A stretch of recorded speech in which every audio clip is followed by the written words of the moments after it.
ఇంకొకటి secretariat IT పరికరాల కొనుగోలులో గోల్మాల్ జరిగిందంట. ఇవి ప్రతిరోజు ఏదో ఒకటి వస్తున్నది. నిన్న మొన్న రోజు చెప్పుకుంటున్నాం, రోజు ఇండ్ల గోల్మాల్ జరిగింది, అండ్ల గోల్మాల్ జరిగింది, కేసీఆర్ హయాంలో అది జరిగింది, ఇది జరిగింది. అరే మొత్తం మీరే అధికారంలో ఉన్నారు, అధికారంలో ఉన్న వాళ్ళు ఒక్కరికి కూడా శిక్ష వేయలేకపోయారు. కాంగ్రెస్ వాళ్ళు అధికారంలో ఉండి ఒక్కరికన్నా శిక్ష వేసిరా, ఒక్కరినన్నా దోషిగా నిర్ధారించగలిగిరా, ఒక్కరినన్నా దోషి అని చూపెట్టగలిగిరా? అన్నిట్లలో అవినీతి జరిగింది జరిగింది జరిగింది అని చెప్తున్నారు. కానీ అవినీతి ఏ రూపంలో జరిగింది, ఎంత జరిగింది, చూపెట్టగలిగేది ఎంత, చూపెట్టలేనిది ఎంత, కొన్ని చూపెట్టలేము. కొంత అవినీతి జరుగుతుంది కానీ అది చూపెట్టలేము, నిరూపించలేము. కానీ ఈ విషయంలో కనీసం రూపాయి, 2 రూపాయలు, 10 కోట్లు, 5 కోట్లైనా నిరూపించగలగాలి కదా. దాని వెనుక ఉన్నది ఎవరని? ఈ సెక్రటేరియట్కి సంబంధించి సెక్రటేరియట్ కట్టడానికి కూడా 100 కోట్లు, 200 కోట్లు, 300 కోట్లు పెంచుకున్నారని చివరికి వచ్చేసరికి. ఆ తర్వాత అమరవీరుల స్మారక కేంద్రాన్ని కట్టేటప్పుడు దాంట్లో కూడా పెంచుకున్నారని.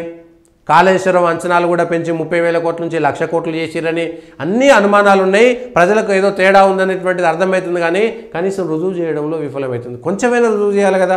మొత్తం రుజువు చేయలేము, ఎందుకంటే అది వ్యవస్థీకృతమైనటువంటి అవినీతి కాబట్టి ఎక్కడ రుజువులు చేయలేము.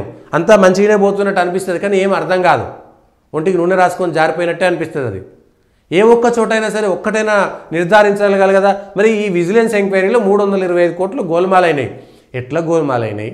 ఆ కంపెనీ ఎవరు తీసుకున్నారు? ఆ కంపెనీ వెనుకున్నటువంటి పెద్ద మనుషులు ఎవరు? రాజకీయ నాయకులు ఎవరు? ఈ 325 కోట్లు ఎవరెవరికి చేతులు మారినాయి? అధికారికంగా టెండర్లు ఎందుకు వేయలేదు? టెండర్లు వేయకుండా నామినేషన్ పద్ధతిలో ఎవరికి ఇచ్చారు? ఎంత నామినేషన్ ఇవ్వాలి? వేయకుండా ఎట్లా ఇవ్వగలిగారు? ఇచ్చిన దానికి దీనికి ఎవరెవరికి ఎన్ని డబ్బులు పోయినాయి? ఈ 325 కోట్లలో అప్పుడున్నటువంటి మంత్రులు ఎవరు, ఎమ్మెల్యేలు ఎవరు, లేకపోతే అధికారులు ఎవరు, దాంట్లో ఉన్నటువంటి వాళ్ళంతా ఎవరెవరు, ఇప్పుడున్నటువంటి వాళ్ళు ఎవరు? ఈ విషయాలన్నీ బయట పెట్టండి. సగం సగం చెప్పి సగం చెప్పకుండా ఏదో చూపెట్టి ఏం లాభం దానివల్ల? అన్నీ చెప్తున్నారు కానీ ఏ ఒక్కటి రుజువు చేయలేకపోతున్నారని టీఆర్ఎస్కు కాంగ్రెస్ హెల్ప్ చేస్తున్నట్టుగా ఉంది తెలియకుండానే.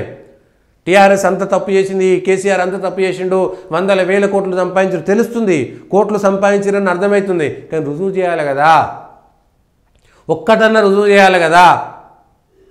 ఏ ఒక్కటి కూడా రుజువు చేయకపోతే ప్రజలు ఎక్కడ నమ్ముతారు? ప్రజలు ఎక్కడ నమ్ముతారు? ఇవి పెద్ద స్కామ్లు, అవి అర్థం కాదు.